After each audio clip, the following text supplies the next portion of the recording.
Hello everyone, welcome to the class of mathematics. I am Neha Agrawal and I am a faculty at the Department of Mathematics from NIT Polytechnic, Nagpur. Topic of our today's lecture is partial fraction.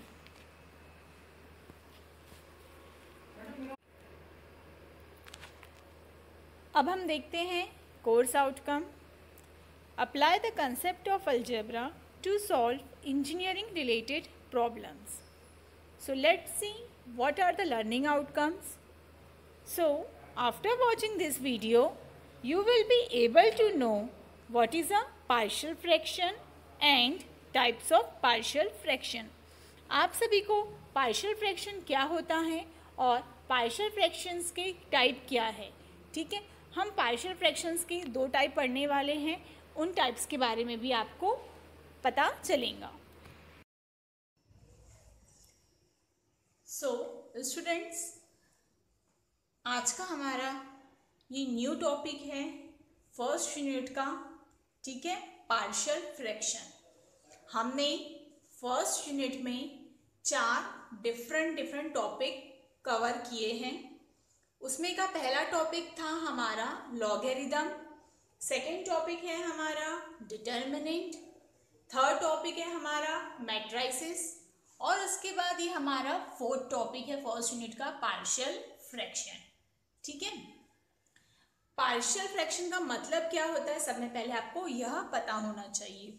उसके बाद ही हम इसके problems को easily solve कर पाएंगे. Okay, और ये कहाँ पर और कैसे यूज होता है ये भी आप सबको समझ में आना चाहिए.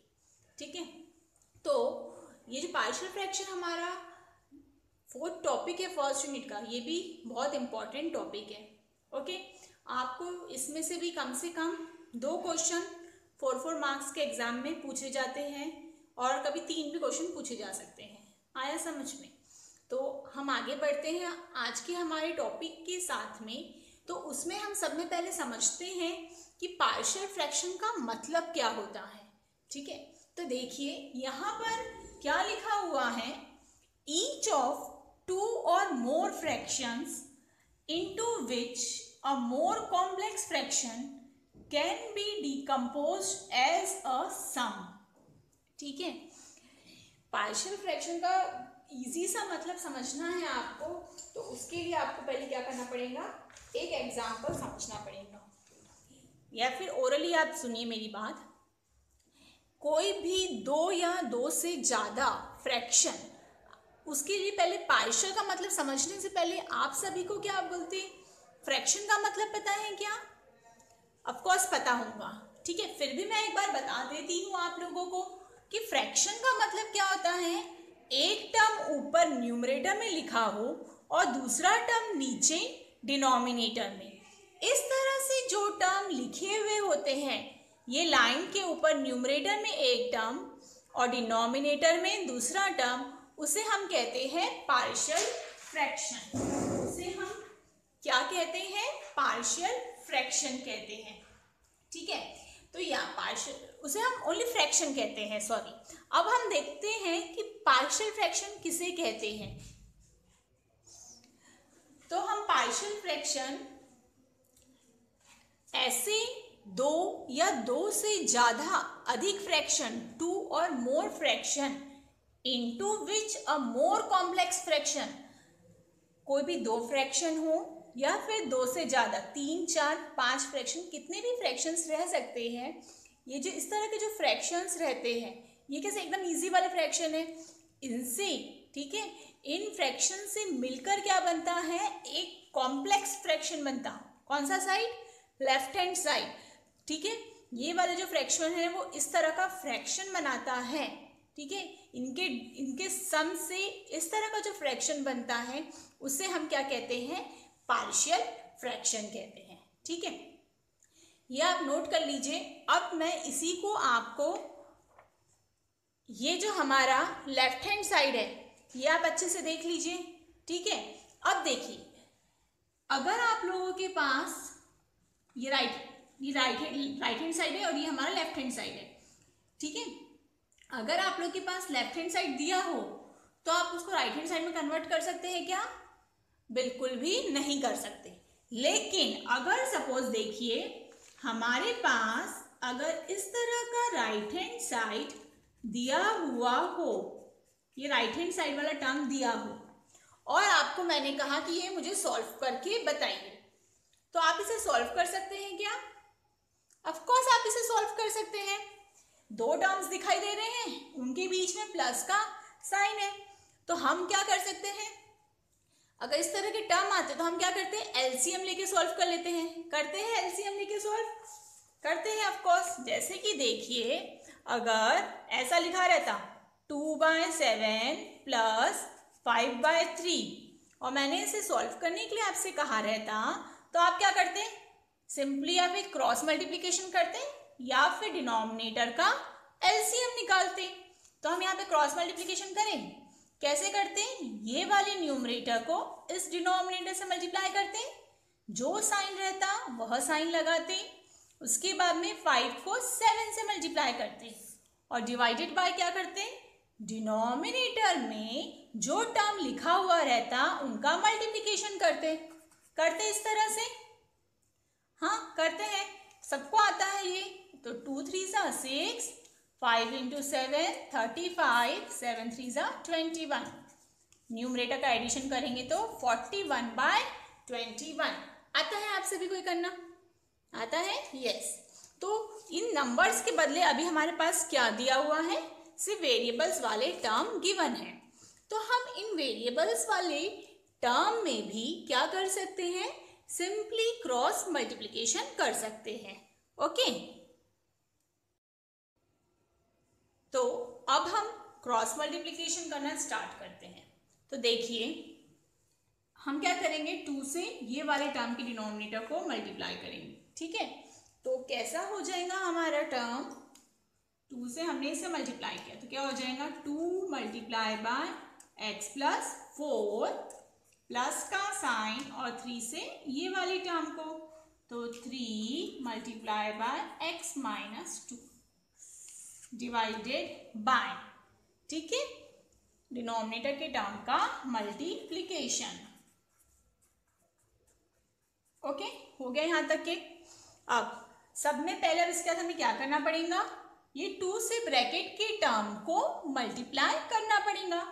तो मल्टीप्लाई करते हैं, 2 into x 2x plus 2 into 4 8 plus 3 into x 3x minus 3 2 6 divided by, ठीक है। अब क्या करेंगे, हम डिनोमिनेटर के भी टर्म का मल्टीप्लिकेशन करेंगे। तो कैसे करते हैं, ये वाले x से पहले ये ब्रैकेट को मल्टीप्लाई करते हैं। तो क्या हो जाएगा, देखिए x से x को मल्टीप्लाई किया तो ये होगा एक्स स्क्वायर, यहाँ पर भी प्लस है यहाँ पर भी प्लस है, तो plus plus gate plus, x से 4 को मल्टीप्लाई किया तो 4x हो गया। हमने ये वाले x से ये ब्रैकेट की टर्म को मल्टीप्लाई कर दिया। अब हम क्या करेंगे, अब हम ये जो -2 है उससे फिर से यही सेम ब्रैकेट के टर्म को मल्टीप्लाई करेंगे।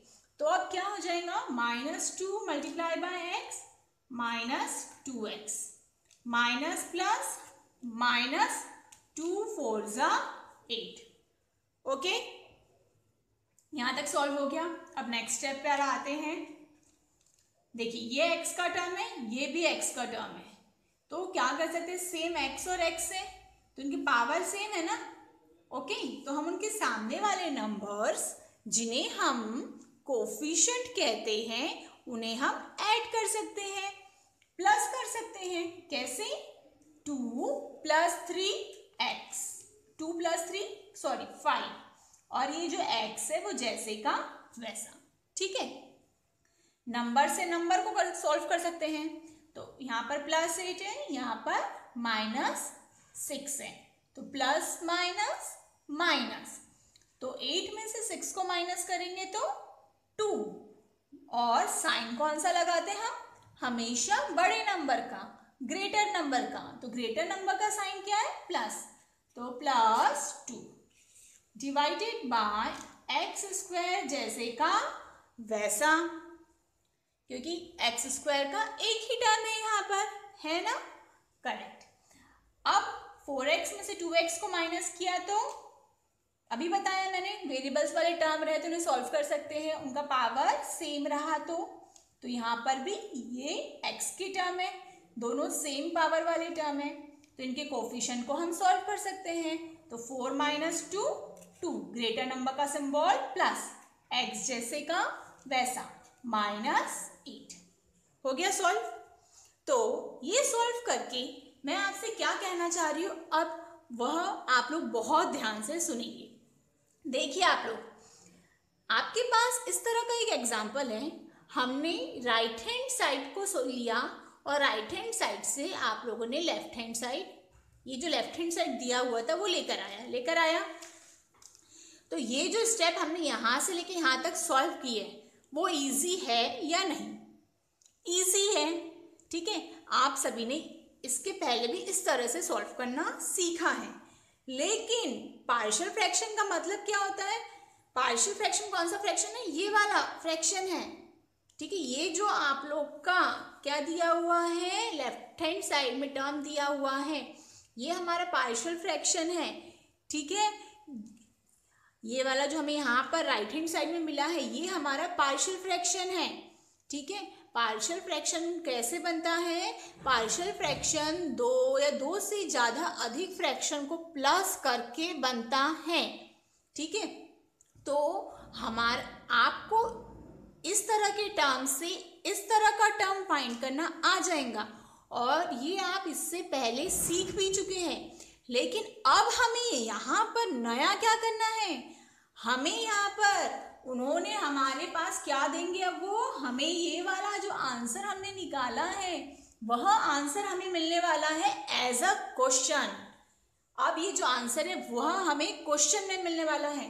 हमें इस तरह के टर्म से इस तरह का टर्म लेकर आना है, यानी कि हमें ये रिवर्स प्रोसेस को क्या करना है? सीखना है। क्या करना है? इस रिवर्स प्रोसेस को सीखना है, ठीक है। तो पार्शियल फ्रैक्शन कौन सा टर्म है? ये वाला, ठीक है। ये पार्शियल फ्रैक्शन का टर्म कैसे बनता है?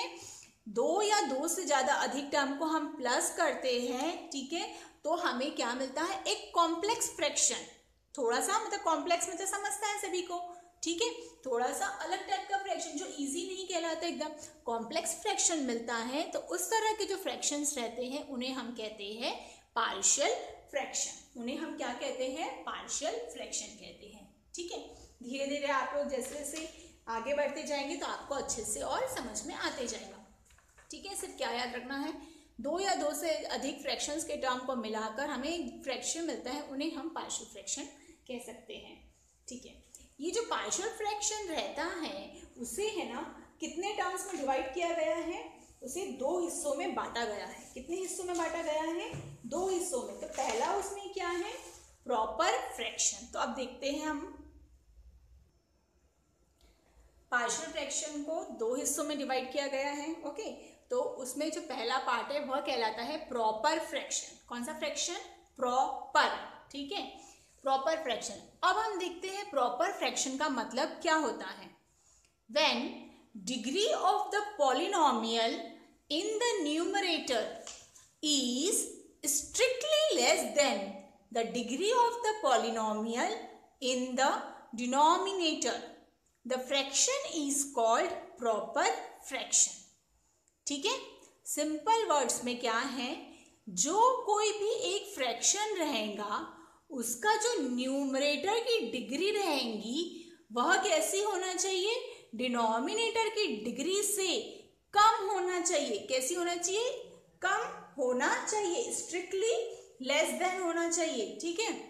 अगर वह स्ट्रिक्टली लेस देन रहेंगी तो आप उसे क्या कह सकते हैं?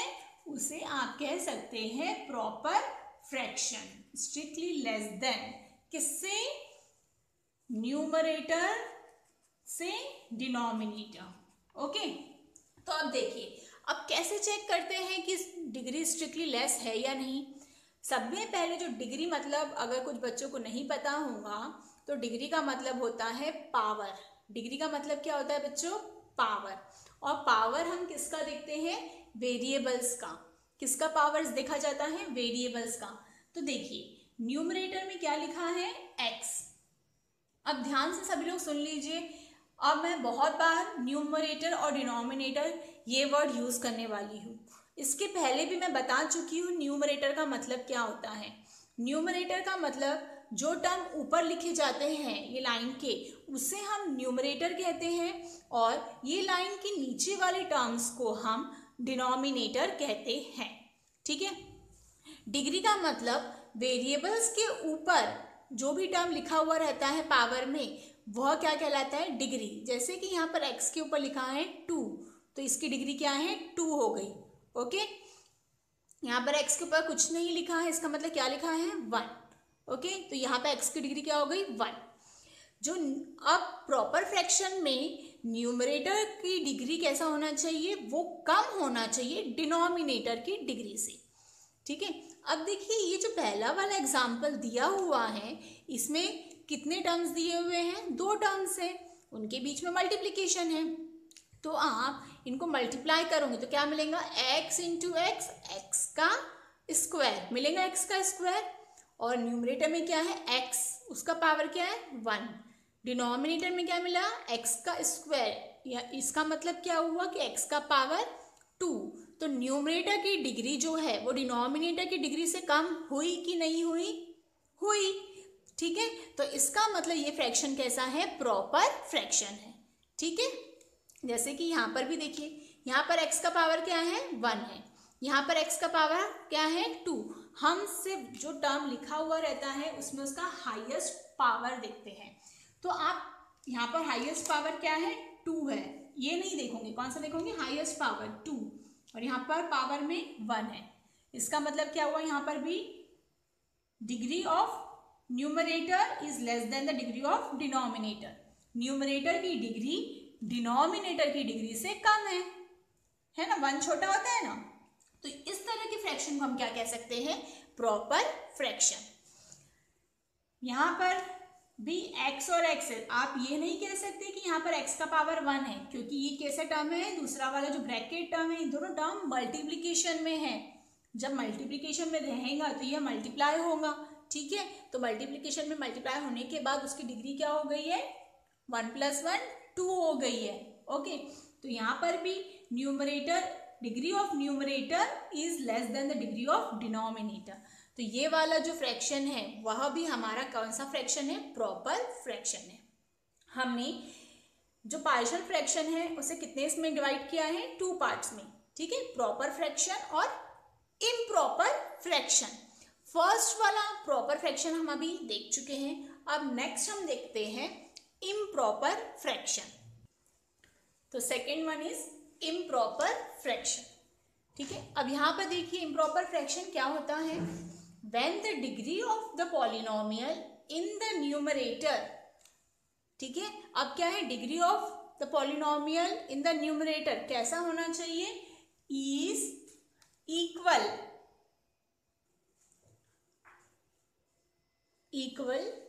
टू और greater than that of the denominator.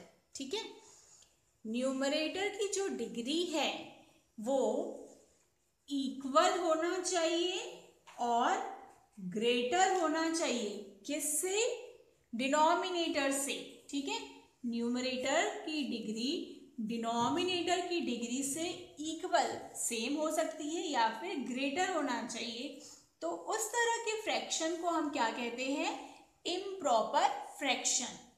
When the degree of the polynomial in the numerator is equal to or greater than that of the denominator the fraction is called improper fraction. ठीक है। Simple words में क्या? ये आपका numerator, ये denominator. Numerator की जो degree है वह डिनोमिनेटर की डिग्री से कैसा होना चाहिए? इक्वल होना चाहिए, सेम होना चाहिए। तो हमारे फर्स्ट वाले एग्जाम्पल में ये दोनों डिग्री कैसी है? इक्वल है। देखिए यहाँ पर भी 2 है और यहाँ पर भी 2 है, तो कैसे डिग्री हुई? दोनों की इक्वल हुई। अगर दोनों की डिग्री इक्वल रहे तो हम उसे कौन सा फ्रैक्शन कह सकते हैं, इम्प्रॉपर फ्रैक्शन कह सकते हैं। या फिर और कैसे होना चाहिए, और ग्रेटर होना चाहिए, बड़ी होना चाहिए। अगर न्यूमरेटर की डिग्री डिनोमिनेटर की डिग्री से ग्रेटर रहे, बड़ी रहे, तो हम उसे क्या कह सकते हैं, इम्प्रॉपर फ्रैक्शन कह सकते हैं। जैसे कि इस एग्जाम्पल में न्यूमरेटर की डिग्री 4 है, डिनोमिनेटर की डिग्री 3 है, तो डिनोमिनेटर की डिग्री से न्यूमरेटर की डिग्री कैसी हुई, ग्रेटर हुई, तो उसे हम क्या कहते हैं इम्प्रॉपर फ्रैक्शन। और लेस रहता है, कम रहता है, ठीक है, तब हम क्या कहते हैं, प्रॉपर फ्रैक्शन। और इम्प्रॉपर में ग्रेटर भी रह सकता है या फिर इक्वल भी रह सकता है, ठीक है। तो इस तरह से हमने पार्शियल फ्रैक्शन में दो टाइप देखे, कौन कौन से, प्रॉपर फ्रैक्शन और इम्प्रॉपर फ्रैक्शन, ठीक है। और जब भी हम पार्शियल फ्रैक्शंस की प्रॉब्लम्स को सॉल्व करना स्टार्ट करेंगे तो उसमें हम सब में पहले चेक करेंगे कि हमारा दिया हुआ फ्रैक्शन प्रॉपर फ्रैक्शन के इसमें है कि इम्प्रॉपर फ्रैक्शन के इसमें है, ठीक है। अगर प्रॉपर फ्रैक्शन के इसमें है तो जो प्रॉब्लम है वह इजीली सॉल्व हो जाता है, ओके। लेकिन अगर कोई एग्जाम्पल इम्प्रॉपर फ्रैक्शन के फॉर्म में दिया है, जैसे कि हमें ये वाले एग्जाम्पल को सॉल्व करने के लिए कहा जाए या फिर ये वाले एग्जाम्पल को, तो इसे सॉल्व करने से पहले हमें ये जो इम्प्रॉपर फ्रैक्शन है उसे सब में पहले कन्वर्ट करना पड़ता है प्रॉपर फ्रैक्शन में। किसमें कन्वर्ट करना पड़ता है, प्रॉपर फ्रैक्शन में। इसका क्या मतलब हुआ कि हमें क्या करना है, न्यूमरेटर की डिग्री को कम करना है डिनोमिनेटर की डिग्री से, ठीक है। तभी हम क्या कर सकते हैं, उस एग्जाम्पल को सॉल्व कर सकते हैं। अगर इम्प्रॉपर फ्रैक्शन में रहा तो वह सॉल्व नहीं होता है, तो प्रॉपर फ्रैक्शन में रहा तो हम डायरेक्टली सोल्यूशन फाइंड आउट कर सकते हैं। लेकिन अगर इम्प्रॉपर फ्रैक्शन में रहा तो फर्स्ट स्टेप रहती है convert into proper fraction. Improper fraction के सभी एग्जाम्पल्स को हमें प्रॉपर फ्रैक्शन में कन्वर्ट करना पड़ता है, उसी के बाद हम उसे क्या कर सकते हैं, सॉल्व कर सकते हैं, ओके। तो आज हमने सिर्फ अभी तक क्या देखा कि पार्शियल फ्रैक्शन क्या होता है और इसके कौन कौन से टाइप है करके, ठीक है। और इसके बाद अब हमें सबसे पहले सीखना पड़ेगा कि पार्शियल फ्रैक्शंस में सॉल्व करने के लिए भी अलग अलग डिफरेंट क्या है, कंडीशंस हैं, तो जो कि हम बाद में देखेंगे, ओके।